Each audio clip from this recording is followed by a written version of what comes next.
मेरा ग्रीवेंस ये है कि मेरा केस खराब करने की कोशिश की जा रही है। मेरे केस में जो विटनेसेस हैं उनको हरास किया जा रहा है, मुझे थ्रेट किया जा रहा है। एक एसएचओ इमदाद चांडियो जिसकी पोस्टिंग जिला कंबर शहदाद कोट में सरदार चांडियो ने कराई हुई है और मैं डिस्ट्रिक्ट दादू के ऑनरेबल मॉडल कोर्ट में जाती हूँ पेशियों पे।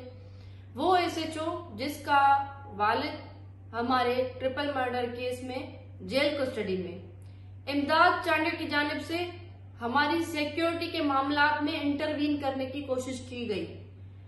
उस एसएचओ का कोई लेना देना नहीं है हमारे सिक्योरिटी के मामलात में अमल दखल करने का। ये सवाल डिस्ट्रिक्ट दादू की पुलिस पे भी बनता है, सिक्योरिटी इंचार्ज पे भी बनता है कि किसी और जिले के एसएचओ को किस तरीके से इंटरवीन करने दिया गया हमारी सिक्योरिटी के मामलात में। वो एसएचओ पुलिस घाट पे वहां पे बैठकर इनके साथ गपशप करता रहा, इनको इंस्ट्रक्ट करता रहा, इनको बताता रहा कि आप इस तरीके से चेकिंग करें। और उसने खड़े होकर हमें ये पैगाम दिया कि ये सिस्टम कातिलों के साथ है, सिंध पुलिस कातिलों के साथ है। एक कातिल का बेटा किस तरीके से हमारी चेकिंग करा सकता है, क्यों करा सकता है। जब मैंने शिकायत डीआईजी लाड़काना से की तो डीआईजी लाड़काना की जानिब से इसमें कोई इंसाफ तो नहीं किया गया, उल्टा मुझे उनकी जानिब से भी हरास किया गया, थ्रेट किया गया, जिसका सबूत सबने देखा कि एक प्रेस रिलीज जारी की गई डीआईजी नासिर आफ्ताब के तर्जमान की जानिब से।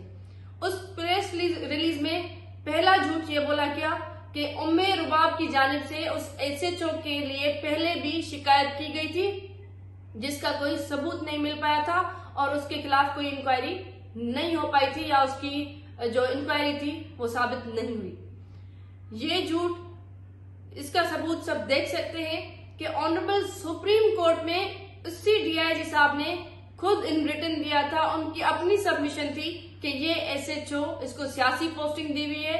मेरे ही केस में जो प्रोक्लेम्ड ऑफेंडर्स थे ये डीआईजी साहब ने खुद क्लेम किया कि ये वही एसएचओ है जिसको सरदारों ने पोस्टिंग दिलाई है, सियासी पोस्टिंग पे है और ये प्रोक्लेम्ड ऑफेंडर्स से मुसलसल राब्ते में है और इंफॉर्मेशन लीक कर रहा है। अब मैंने जब शिकायत की तो डीआईजी लाड़काना की जानिब से यह मौक़िफ़ था कि अगर आपके पास कोई सबूत है तो आप हमारे पास लेके आए। उन्होंने कोई प्रेस रिलीज जारी की तो मैं उनको उनका ही लिखा हुआ लेटर, उनकी ही सबमिशन जो ऑनरेबल सुप्रीम कोर्ट में दी गई है वो दिखाती हूँ कि डीआईजी साहब ये मैं नहीं बोल रही थी, ये आपने खुद बोला है कि एसएचओ इमदाद चांडियो को सियासी पोस्टिंग दी हुई है। आप मुझे बताएं कि 2 सालों के बाद आप ये क्लेम कर रहे हैं कि वो मेरिट पे आया है, उसी डिस्ट्रिक्ट में वो कैसे मेरिट पे आया है।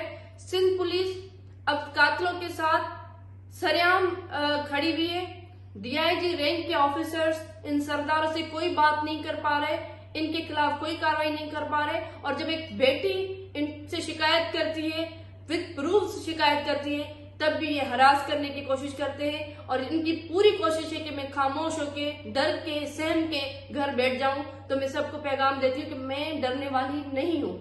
मेरे घर में इतना बड़ा सानिया हुआ, मेरे वालिद, मेरे दादा, मेरे चचा को कत्ल किया गया और अब मुझे पुलिस की जानिब से हरास किया जा रहा है। मैं आईजी सिंध पुलिस से ये दरख्वास्त करती हूँ कि आईजी साहब आपकी जानिब मेरी नजरें हैं, मेरे साथ आप इंसाफ करें कि डीआईजी की जानिब से मुझ पे जो झूठा इल्जाम लगाया गया, जो झूठी प्रेस रिलीज दी गई, मैं उसको मुकम्मल तौर पर रद्द कर चुकी हूँ सबूतों के साथ। बहुत शुक्रिया।